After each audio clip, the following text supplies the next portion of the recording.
Ang ilang mga kamatayan ay hindi ang katapusan. May mga tao bawal magpahinga ng mapayapa. Isang close-up ng isang itim na van na nakaparada sa likod ng isang wasak na pader. Isang manipis at nanginginig na figura ang kinalagkad palabas ng sasakyan. Lumapit ang mayor na may pulang mata. Kapag ang mga pagpatay ay nagsimulang magmukhang masyadong magkatulad, tinatawag nila itong random. Ngunit kapag ang mga pagkamatay ay paulit-ulit perpekto, nang hindi nag-iwan ng bakas, ito ay isang babala. Si Janjan, isang batang pulis, ay nagmumuni-muni sa screen ng laptop na natatakpan ng mga larawan ng mga bangkay. Pagod ang kanyang mga mata, bahagyang nanginginig ang kanyang mga kamay habang hinahawakan ang mga file ng biktima. Naniniwala ako noon sa katwiran, sa batas, sa hustisya. Hanggang sa gabing namatay ako at nagising sa isang lugar na hindi na pag-aari ng tao. Nagising si Janjan sa isang kakaibang kubo sa gitna ng kakahuyan. Nauna sa kanya ang dalawang tao na matagal nang namatay, ang kanyang mga magulang. Nakatayo sa gitna ng bahay, isang matandang lalaki na may puting balbas at isang itim na pusa ay nakatitig sa kanya nang hindi kumukura. Siyam na buhay, ito ba ay isang regalo o isang sumpa? Hindi na ako pulis na nabubuhay lang para lutasin ang mga krimen. Ako ay naging ang huling biktima na hindi pa napatay ng mga demonyo. Flashes flash, chase scenes, gunshots, muffled screams, red eyes hidden in the darkness. Nagtatapos sa isang bulong na tila umaalingaw-ngaw sa ulo ng manonood. Mamamatay ka ng 9 na beses para maintindihan ang halaga ng isang buhay. Masikip na lungsod, mga neon na ilaw na sumasalamin sa basang simento. Mga tunog, busina ng sasakyan, pattering rain, interspersed with mournful cat mews. Ang lungsod na ito dati ay isang mapayapang lugar. Hanggang sa nagsimulang tumulo ang dugo sa bawat sulok at walang nakakaalam kung bakit. Ang kamera ay nagpan sa maikling news bulletin sa TV at radyo. Katawan na walang mata na natagpuan sa Lipa Park. Ika-5 pagpatay ng buwan, namatay ang biktima dahil sa pagkawala ng dugo, napunit ng mga kuko ang dibdib. Pagpapakilala ni Janjan. Setting, isang simpleng inuupahang kwarto. Ang maputlang asul na liwanag mula sa isang laptop ay nababalot ng anino sa mukha ni Janjan, isang batang pulis, payat ngunit may malamig na tingin. Nakatitig siya sa isang larawan ng pinangyarihan ng krimen, sa tabi ng isang mapa na nagmamarka ng mga kaso. Bahagyang nanginginig ang kanyang mga kamay, namamaos ang boses dahil sa maraming gabing walang tulog. Nalukit ang mga mata. Nawala ang puso. Walang fingerprints. Walang saksi. Walang kamera. Walang tao. Gulong ni Janjan. Walang naniniwala sa akin. Ngunit alam ko ang bagay na pumatay sa kanila ay hindi isang tao. Sa silid ng pagsisiyasat, nagtawanan ang mga kasamahan habang ipinakita ni Janjan ang kanyang teorya. Sabi ng isa, "Masyadong marami kang nabasang nobela, Janjan. Ang mga itim na pusa ay pumapatay ng tao." Makahulugang sinabi ng isa pa, "O ikaw ba ang nabaliw dito?" Umiling ang superior, tinapik si Janjan sa balikat, at pinayuhan na mag-leave of absence. Ngunit naikuyom ni Janjan ang kanyang mga kamao, ang kanyang mga mata ay namumula sa galit. Janjan, malamig. Kung hindi ko malulutas ang kasong ito, mas maraming tao ang mamamatay. Mas maraming tao. Setting, isang apartment na nakalock mula sa loob. Sinira ng mga pulis ang pinto, hanapin ang putol-putol na katawan ng isang babae. Blanko ang kanyang mga mata na parang nakatitig sa kawalan. Dugo ang pahid mula sa dingding hanggang sa sahig, sa tabi ng malabong bakas ng paa ng pusa sa dugo. Lumuhod si Janjan, pinulot ang dugo ang itim na balahibo. Biglang nawalan ng kuryente. Nabalot ng kadiliman ang buong apartment. Nagpanik ang lahat. Tapos tumili ang isang pusa sa sulok. Sa bahay, natagpuan ni Janjan ang isang itim na pusa na nagngangalang Kiray, ang kanyang kasama sa silid na si EA, na nakaupo sa kanyang mesa. Sabi ko naman sa'yo, huwag mong papasukin yung demonyong yun sa kwarto ko. Hinabol niya ito. Pero this time, hindi na kumibo si Kiray, nakatitig lang sa kanya. Ang mga mata nito ay kumislap ng panandali ang pulang ilaw. Ang pusa ay pusa lang. Hanggang sa ito na lang ang nabubuhay lahat ng kakaibang pagkamatay. Noong gabing iyon, hindi nakatulog si Janjan. Inirewind niya ang footage ng eksena. Nakita niya ang isang itim na figure na kumikislap sa kamera. May 4 na paa, maliit, mabalahibo. Janjan nagulat. Hindi pwede. Pareho lang. Namatay ang mga ilaw. Itim ang screen ng laptop. Sa sulok ng silid, isang mahinang bulong. Nakita mo naman diba, Janjan? Pero huli na. Nag-fade out ang screen, nag-iwan lang ng yaw ng pusa, at may lalabas na mensahe. Nagsisimula na. Desyerto na lugar ng tirahan sa hating gabi. Dilaw ang mga ilaw sa kalye. Nakaupo si Janjan sa kotse, nakatingin sa kanyang relo, 2:12 yan. Sa sandaling iyon, dahan-dahang lumabas ang isang itim na van na walang plaka mula sa eskinita, malapit sa pinakahuling pinangyarihan ng krimen. Nakapatay ang mga headlight. Madilim ang loob. Janjan, pabulong. Hindi naman ang kotseng ito ay nasa nakaraang 3 kaso din. Sumunod naman si Janjan.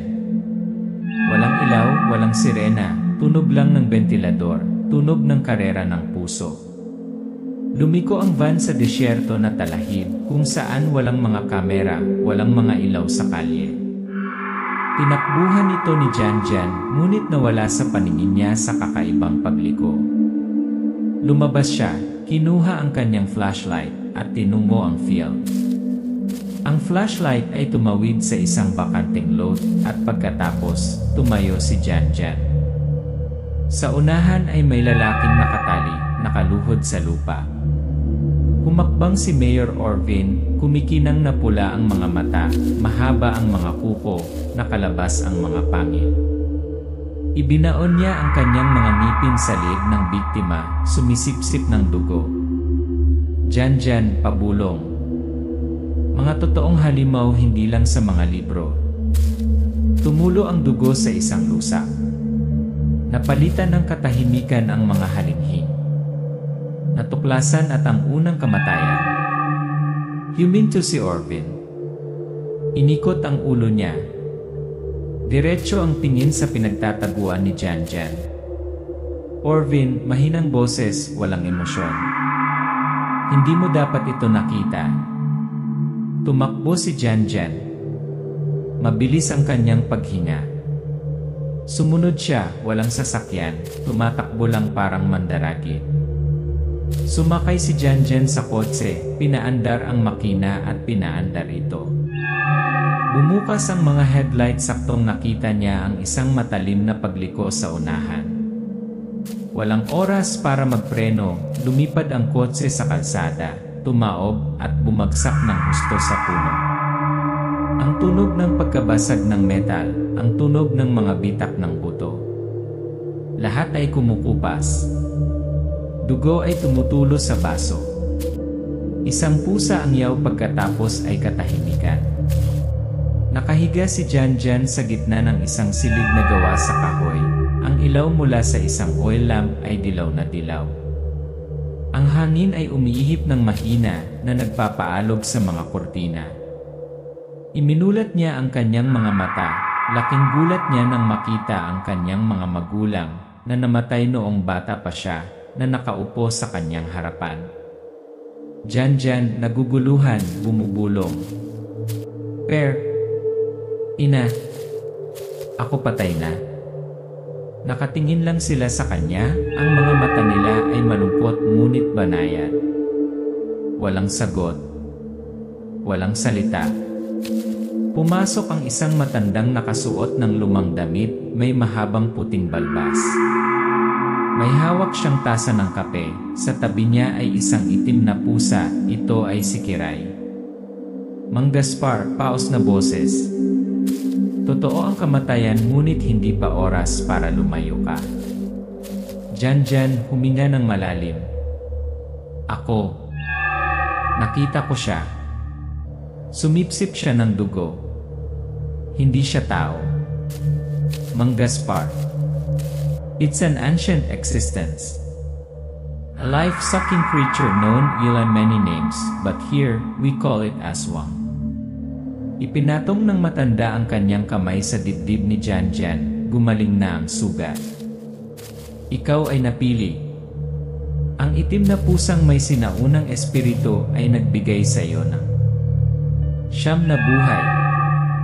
Ngunit huwag mong isipin na ito ay isang pagpapala dahil bawat kamatayan ay may kukunin sa iyong kaluluwa. Ang tunog ng ulan. Tunog ng ambulansya. Iminulat ni Janjan ang kanyang mga mata, nakahiga sa basang damo. Walang ambulansya. Walang magulang. Walang matandang lalaki. Si Kiray lang nakatayo sa tabi niya. Nakatingin sa kanya na parang bato ang mga mata. Janjan nanginginig, bumubulong. Namatay talaga ako at nabuhay ulit di. Ang kamera ay dahan-dahang nag-zoom in sa mga mata ng pusa. Sa mga mag-aaral ay sumasalamin sa imahe ni Orvin na dinidilaan ang dugo mula sa kanyang mga kamay. Isa life lost. 8 left. Pero may lakas ka ba para magamit lahat ng tama? May mga regalo na hindi libre. At may mga muling pagkabuhay na nag-iwan ng peklat sa isip na hindi naghihilom. Madilim ang umaga. Nagising si Janjan, pinagpapawisan. Nanginginig ang mga kamay niya. Ngunit ang lahat ay mas malinaw. Narinig niya ang tibok ng orasan sa tabi, ang daga na tumatakbo sa kisam, at ang tibok ng puso ng may nanonood sa kanya mula sa labas. Naririnig ko sila. Lumabas si Janjan sa eskinita, umiihip ang hangin, ngunit naamoy niya ang lumang dugo, malalim sa hangin. At sa kadiliman sa sulok, isang nanginginig na figura ang nakasiksik, ngunit walang nakakakita nito kundi siya. Janjan, nasasakal. Alam ko nandyan ka. Natunaw ang anino sa hangin. Nagpatuloy ang pagniyaw ng pusa. Tumalo ng itim na pusa sa mesa, sa unang pagkakataon, hindi umiwas si Janjan. Hinawakan ng kanyang kamay ang likod nito, at isang kakaibang alaala ang bumalot sa kanyang isipan. Langis na lampara. Isang bodega. Pigil na sigaw. Mga scalpel. Buhay na mga taong nakabitin na nakabaligtad. Janjan natakot. Sila ay nag-aani ng mga organo. Nagtratrapik mga buhay na tao. Tumingin siya kay Kiray. Maliit na tunog lang ang ginawa nito, parang nagkukumpirma. Setting, gabi. Si Janjan, nakasuot ng itim, ay pumasok sa abandonadong lugar ng industriya, kung saan lumitaw ang itim na balbula. Low-angle camera, hinawakan ni Janjan ang dingding at pumikit. Nilikha niya muli ang istruktura ng lugar sa kanyang isip, na para bang mayroon siyang ikatlong mata. Iniiwas niya ang bawat kamera, naramdaman ang mahinang yabag sa di kalayuan, para siyang pusa. Bumukas ang bakal na pinto, sa loob ay isang hanay ng mga tao na nakatali, nakapiring, ang kanilang mga tiyan ay nilagyan ng mga label para sa bawat organ. Tahimik na pinutol ni Janjan ang lubid pagkatapos. I click. Bumukas ang pinto sa likod. Nagdagsaan ang mga alipors ni Orvin, nakahanda na ang mga sandata. Sinisingil ni Janjan ang laban. Siya ay mas mabilis kaysa sa kanila, maliksi tulad ng isang pusa, umiiwas, ginagamit ang lahat ng bagay sa paligid sa kanya upang counterattack. Pero nasaksak siya. Ang isa ay naglalagay ng baril sa kanyang dibdib, diretsong bumaril. Janjan, bulungan habang umaagos ang dugo. Hindi na yon. Nagdidilim ang screen. Umaalingaw ang yaw ng pusa, nakakabutas sa tenga, nakakawatak ng hangin.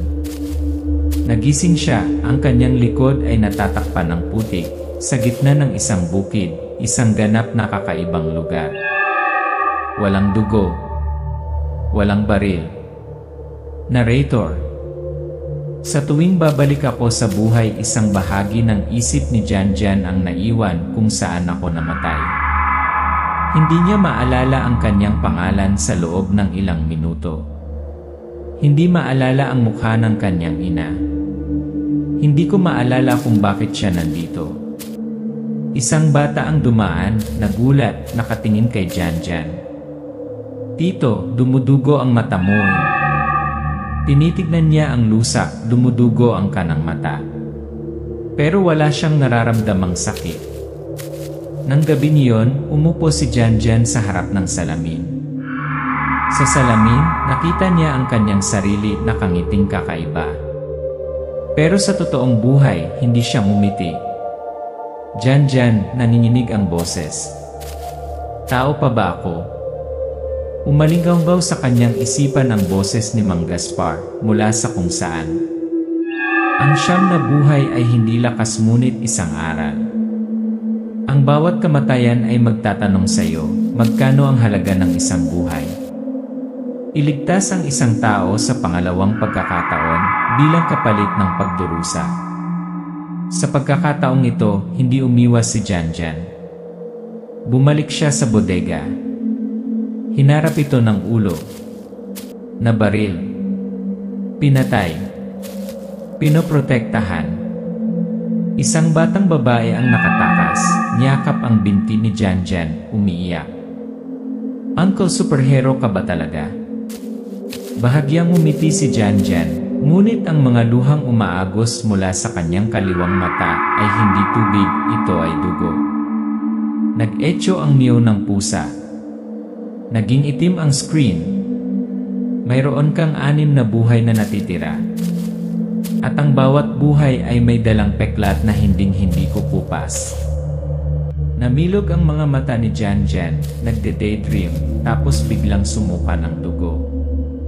Nanginginig ang kanyang mga paa. Namamanhid ang buong katawan niya. Sabi nila ang immortalidad ay isang regalo.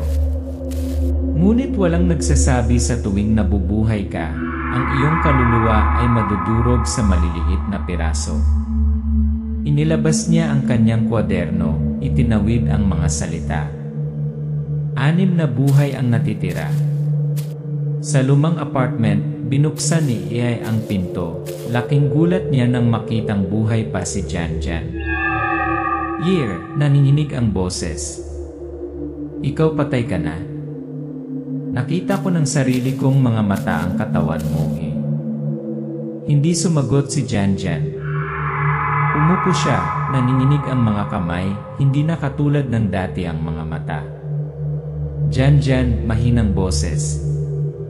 Hindi na ako, Year. I see in the dark. I hear the sound of blood. And every time you die, I lose you part of me. Nabulunan si EA, inilapag niya ang tasa ng kape niya sa mesa, umupo sa tapat ni Janjan. Year, dahan-dahan. So, I'm not dealing with people anymore. Iba na. Binuksan ni Janjan ang kanyang laptop, mga larawan ng pagkawala, mga lihim na pagpapadala sa kalagitnaan ng gabi. Lahat ay humahantong sa isang pamilyar na address, ang pribadong mansyon ni Mayor Orvin.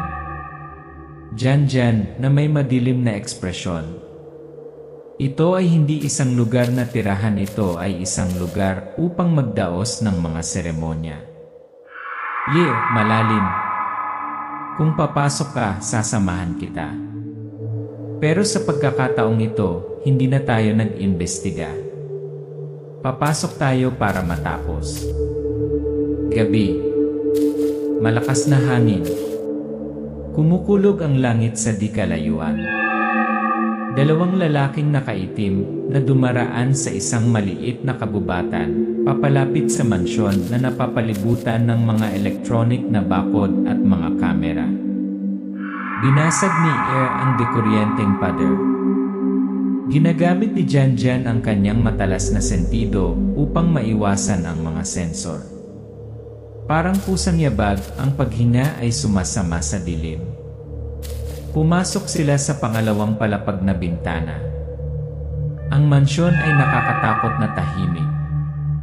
Ang mga dambana ng dyablo ay hindi nangangailangan ng musika. Ang katahimikan ay panalangin ng dugo. Bumaba sila sa basement kung saan sumikat ang pulang ilaw mula sa isang nakalock na silid. Binuksan ni Ea ang pinto gamit ang kutsilyo. Sa loob, malamig na mga mesang bato kung saan ang mga nabubuhay ay inalis ang kanilang mga organo. Mga sinaunang karakter na nakasulat sa dugo sa mga dingding. Isang hawla para sa mga bata. At isang nakabalat na itim na pusa ang nakasabit ng patiwari, parang isang sakripisyo. Lumuhod si Janjan, nakakuyom ang mga kamay. Pula ang mata niya. Janjan, pabulong. Sila ay pumatay upang mabuhay magpakailanman. Ngunit hindi sa pamamagitan ng mga panalangin, kasama ang mga organo ng mga inosenteng tao. Bumukas ng malakas ang pinto. Ang tunog ng leather shoes sa hagdan. Nagtago sila sa mga anino. Orvin, nag-echo. Ngayong gabi kailangan natin ng isa pang sariwang puso. At isang malakas na kaluluwa upang ipagpalit sa kapangyarihan ng buwan. Sa tabi niya ay may dalawang alipores na nakasuot ng itim na damit, ang kanilang mga mata ay mapuputi na parang nasa ilalim ng isang spell. Ang mga demonyo ay hindi mula sa impyerno. Sila ay nakaupo mismo sa opisina ng alkalde at inihalal ng mga tao. Aksidenteng nalaglag ni Iya ang bote ng salamin. Lumingon si Orvin, ang kanyang mga mata ay namumula at siya ay may malupit na ngiti. Orvin, nakamuso. Sa tingin mo mahawakan mo ang altar ko at mabuhay. Tumalon siya pasulong na parang mabangis na hayop. 2 beses nagpaputok si Janjan, tamaan, pero tumayo pa rin si Orvin. Itim na dugo ang umaagos mula sa bibig niya pero masaya siyang tumawa. Janjan, nasasakal. Hindi ka kayang patayin ng kamatayan. Ngunit hindi ko kailangang pumatay, ilantad mo lang ako. Naghagis ng smoke bomb si EA, nagtakbuhan ang dalawa. Tumulog ang alarm bell sa buong mansyon. Tinatakpan ng ambon ang kagubatan kung saan hindi maaabot ng liwanag ng buwan. Si Orvin ay nakatayo sa gitna ng ritual na bilog. Ang kanyang mga mata ay kumikinang na pula. Ang dugo ay tumutulo mula sa kanyang mga kamay, ang dugo ng mga kaluluwang isinakripisyo para sa kanyang immortalidad. Si Janjan ay lumabas mula sa kadiliman. Ang kanyang katawan ay punit-punit, natuyong dugo ang mansa sa kanyang damit. Ngunit kumikinang pa rin ang kanyang mga mata, ang liwanag ng isang taong namatay at muling nabuhay. Janjan, bumulong, dati takot ako sa kamatayan, pero ngayon ako na. Kasukdulan ng labanan. Dalawang puwersa ang magkaharap. Gumagamit si Janjan ng masasakit na alaala para akitin si Orvin sa isang ilusyon na nilikha ng sarili niyang kaluluwa. Umaalinggaw sa kagubatan ang hiyawan ng mga namatay niyang kamag-anak. Tumawa si Orvin, murang ilusyon. Ngunit iyon ang plano. Sinaksak ni Janjan ang sarili, nabahiran ng dugo ang kanyang dugo, kunwaring gumuho sa harap ni Orvin. Habang papalapit si Orvin, binuksan ni Janjan ang kanyang mga mata, puti, dala ang kapangyarihan na ibinigay sa kanya ng mga espiritu sa kamatayan. Isang nakamamatay na saksak. Sumigaw si Orvin, bumagsak sa pool ng dugo, nanginginig ang kanyang bibig. Orvin, bumuntong hininga, kami hindi nag-iisa. Isang sandali ng katahimikan at ang sumpa ay nagsimulang mabuhay. Ang mga puno sa kagubatan ay nagsimulang malaglag ang kanilang mga dahon sa kabila ng kakulangan ng hangin. Umalinggaw sa di kalayuan ang yaw ng mga pusa. Tumingin si Janjan sa kanyang mga kamay, unti-unting nagbabago ang kanyang balat, na para bang nagiging isang bagay na hindi makatao. Pagbabago ng eksena, bumalik sa lungsod. Lumitaw si Janjan sa isang lumang apartment. Kiray, nandoon pa rin ang itim na pusa, pero parang nangungusap ang kanyang mga mata. Sa mga dingding, nakatambak ang mga bagong pahayagan. Isang bagong kaso, isang katawan na napunit, ngunit walang mga bakas ng paa sa paligid ng eksena. Napatingin si Kiray kay Janjan. Ang mga mata na iyon ay hindi sa isang pusa. Umupo si Janjan sa harap ng salamin, ang kanyang mga mata ay sumasalamin sa isa pang kaluluwa sa likod ng kanyang balikat. Bahagya siyang ngumiti, hindi na isang ngiti ng tao. Pagsasalaysay, mababa, makabuluhang boses. Nahuhulog ang isang demonyo, ngunit ang kadiliman hindi natutulog. Ang pusa ay niyaw, ngunit sa pagkakataong ito ay isang mahinang tawa.